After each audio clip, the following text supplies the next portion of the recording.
Misteri kematian putra mahkota Aceh. Di kuburan Kerkhof inilah jasad putra mahkota Kerajaan Aceh Merah Pupuk disemayamkan, berlokasi tepatnya di samping Museum Tsunami Aceh. Sekitar 2.250 tentara Belanda juga dikuburkan, bahkan saat Belanda yang dipimpin Kohler menyerang Aceh tahun 1867, sang jenderal kebanggaan Belanda itu mati ditembak oleh sniper Aceh. Posisi makam Merah Pupuk lebih tinggi dibandingkan dengan kubur para prajurit Belanda. Makam Merah Pupuk berbatu nisan tinggi dan dibalut kain kuning khas warna kerajaan. Sultan Iskandar Muda memiliki dua istri. Putranya bernama Merah Pupuk, anak dari istrinya seorang putri Gayo. Sang raja juga punya anak perempuan bernama Safiatuddin, anak dari istrinya yang juga seorang putri kerajaan Pedir di kawasan Pidi.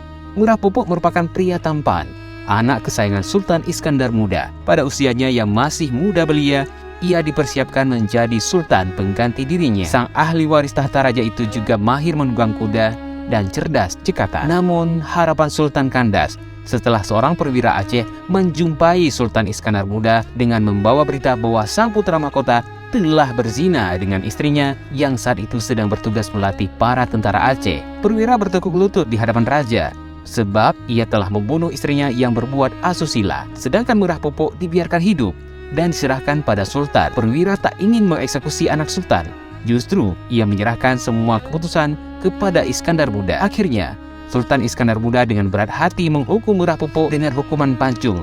Namun, versi lain mengatakan Merah Pupuk dihukum rajam hingga tewas. Hukuman tersebut juga sesuai arahan dari Putri Kamlia atau Putro Phang sebagai ketua Mahkamah Kesultanan Kerajaan Aceh. Atas kejadian tersebut, Sultan Iskandar Muda jatuh sakit hingga wafat. Namun versi lain mengatakan Sultan Iskandar Muda diracun. Kemudian singgasana kerajaan digantikan oleh Iskandar Sani yang merupakan menantunya sendiri, suami dari Ratu Safiatuddin. Lelaki yang melaporkan istrinya tersebut tewas setelah beberapa hari kemudian. Almarhum Haji Rahman Kaoy, Wakil Ketua Majelis Adat Aceh, pernah berkisah dari bukti sejarah yang pernah didengar dan disampaikan oleh orang Pahang Malaysia yang berkunjung ke Aceh, bercerita bahwa konspirasi jahat tersebut melibatkan banyak pihak, termasuk Putro Phang.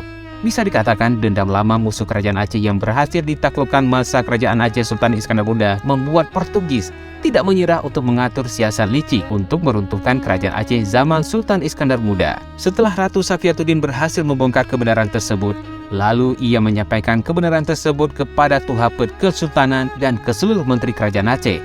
Maka Iskandar Sani yang merupakan anak putri Pohang, Putro Phang, dimakzulkan karena ibunya berkomplot dengan Nuruddin Araniri yang diduga telah melakukan penghasutan dan meracuni Sultan Iskandar Muda. Sobat, hingga saat ini kejadian tragis tewasnya Merah Pupuk masih menjadi misteri dan kontroversi.